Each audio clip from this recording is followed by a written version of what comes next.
Dersim, Kürdistan'da özel savaş politikalarının hedefi olan kentlerden biri ve özellikle 2015'ten bu yana yoğun bir çeteleşme ağları söz konusu. Hem uyuşturucu hem fuhuş hem de birçok buna benzer olayla, politikayla gençler, özellikle gençler hedef alınıyor, kadınlar hedef alınıyor. Öncelikle siz Dersim'deki bu çeteleşme ağlarını, fuhuş ve uyuşturucu ağlarını nasıl değerlendiriyorsunuz? Yine aynı zamanda birçoğunun devlet tarafından korunduğu ve aklandığı da biliniyor. Buna ilişkin ne söylersiniz? Evet, sizin de ifade ettiğiniz birçok kentte gündemleşen, Hakkari'de, Ahmet'te bir kafede gündemleşen, en sonunda Lice'de ve 21 Kasım'da da Dersim özelinde kentte yapılan bir operasyonla belli bir ağın olduğu ortaya çıktı. Onun üzerinde bir eve baskın yapıldı, bir kadının ifadesi üzerine. Ve bu evlere baskın yapıldıktan sonra herhangi bir resmi açıklama, sizler de ifade ettiniz, gündemleşmedi. Ama bir tutanak sızdı ya da sızdırıldı birileri ya da biri tarafından, bunu bilemiyoruz. Elbette şu an şüpheli sıfatıyla yer alan kişilerin özellikle AKP ve MHP yakınlıklarıyla bilinen, hatta bir dönem adaylığı süreci olan ve ilginç olan, daha da derin bir sorun olan, birçok toplumsal sorunun merkezinde yer alan, özellikle taciz ve şiddetle ismi anılan kişilerin tekrar burada da karşımıza çıkması tesadüf müdür, yoksa birileri gerçekten birileri tarafından korunuyor mu ya da bunlar bu kalkanları eline alarak kendini koruyor mu sorusu da aklımıza geliyor. Şimdi buna ilişkin herhangi bir açıklama yapılmadı. Herhangi bir resmi kanaldan bir söylem dile getirilmedi.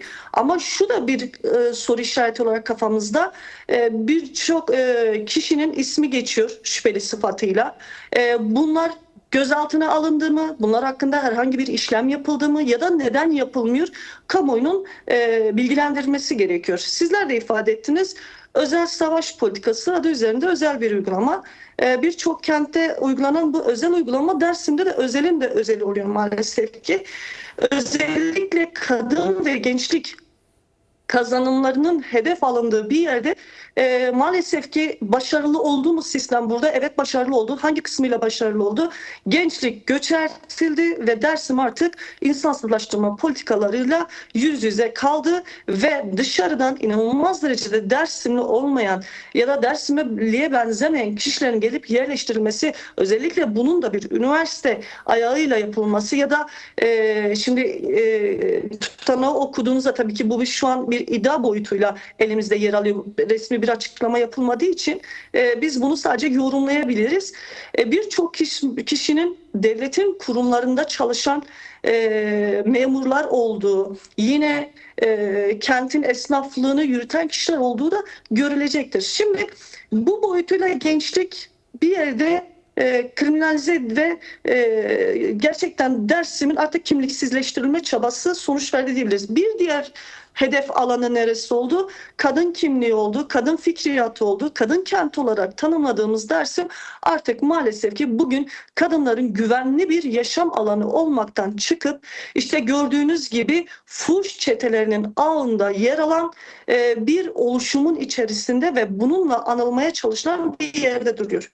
Peki sadece burada kadın mı suçlu ya da bu şüpheliler mi suçlu? Elbette ki bu ağın üzerinde bir de şöyle bir durum var.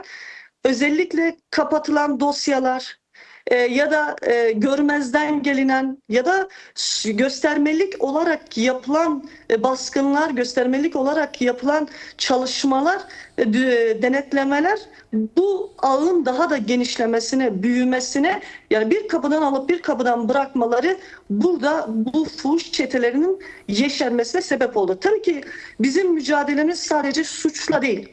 Aynı zamanda bu suçu besleyen akılla ya da suçu geliştiren zihniyetle de bizim ya da bu mekanizmaları işletmeyen akılla da bizim derdimiz var. Dolayısıyla Dersim gerçekten, siz de ifade ettiniz, bir Gülistan Doku gerçekliği var. Bakın Van'da bir Rojin Kabayiş gerçekliği var.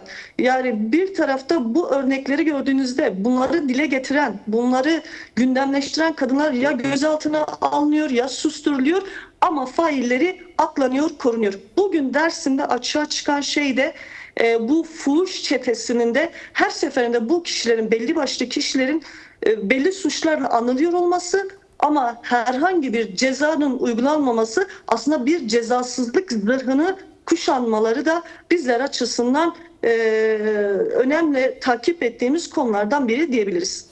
Evet, aslında tam da Gülistan Doku'dan bahsetmişken Gülistan Doku'nun hala akıbetine ilişkin hiçbir somut delil açığa çıkmış değil. Failler var ama yargılanmıyor. Herhangi bir somut soruşturma yürütülmüyor. Ancak sadece Gülistan Doku'da değil, Gülistan Doku'dan sonra özellikle de üniversitede birçok kadın öğrencinin fuhuşa zorlandığına dair birçok kez haberler de yapıldı. Özellikle emlak piyasasında kadın öğrenciler ev ararken bu sorunla çok fazla karşılaşıyorlar. Dersim'de özellikle bu politika çok derin yürütülüyor. Ev arayan öğrencilere işte kira karşılığında ya da ev bulma karşılığında fuhuş teklifi yapılıyor. Fuhuşa sürüklenme durumu yaşanıyor. Ve bunun gibi birçok şey var. Yani işte iş arayan öğrenciler bu durumu yaşıyor. Okul içerisinde, üniversite içerisinde güvenlik görevlileri, yine memurların bulunduğu ortamlarda bunlar yaşanıyor. Bu gençler, bu kadınlar nasıl korunacaklar bu politikalardan? Dersim'e dışarıdan çok fazla öğrenci geliyor ancak öğrencilerin zaten Rojin Kabayiş aslında olayında da çok kez dile getirildi. Artık güvenlik kampüslerin olmaması kadın öğrencilerin yaşam güvenliğinin de olmaması anlamına geliyor ve kaygılar büyüyor. Buna karşı ne yapılabilir? Nasıl bir politika yürütülecek? Özellikle Dersim için nasıl bir mücadele hattı örülmeli ya da gençler nasıl bilinçlendirilmeli? Evet, siz de ifade ettiniz. Şimdi bir kere özellikle başlarken de söyledim. Hakkari, Ahmet, işte Lice, Dersim. Yani baktığınızda bu kentlerin sıradan seçilmiş kentler olmadığını görmek gerekiyor. Yani o özel savaş dediğimiz şey toplumun her dokusuna sızıyor ama kadın yaşamına, kadının alanına daha da fazla sızıyor. Özellikle kafeteryalarda, işte kampüslerde, sokak aralarında kadın yaşamı hedef alan bir yerde duruyor. Çünkü genç kadınların sistem şunu istemiyor. Özgür bir kadın fikriyatının ortaya çıkmasını istemiyor. Özgür kadın anlayışının ortaya çıkmasını istemiyor ve dolayısıyla ilk olarak hedef aldı, yani toplumun gelişiminde, dönüşümünde en büyük etmen olan kadını hedef alması bilinçli, tasarlanmış ve planlanmış bir şeydir. Bunu bir görmek gerekiyor. Şimdi Dersim'de ne yapılabilir? Açıkçası burada biraz öz eleştirel de yaklaşmak gerekiyor. Yani bir şeylerin üzerine örten bir anlayış var, evet, bir yerde. Hukuki süreçleri işletmeyen bir anlayış var bir yerde.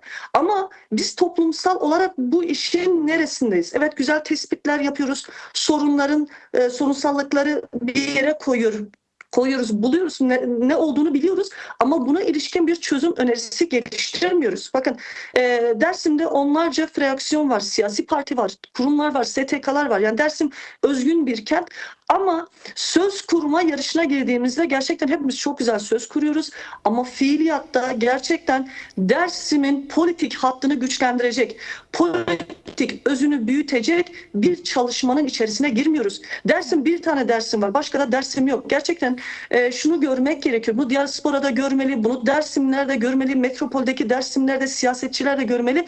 Başka Dersim yok ve bu Dersim'de elimizden kayıp gidiyor maalesef ki. Bağımlılıkla, kayıpla gidiyor. Bugün gördüğümüz, yaşadığımız fuhuşla kayıp gidiyor. Yıllarca güvenlik politikaları adı altında kimsesizleştirildi.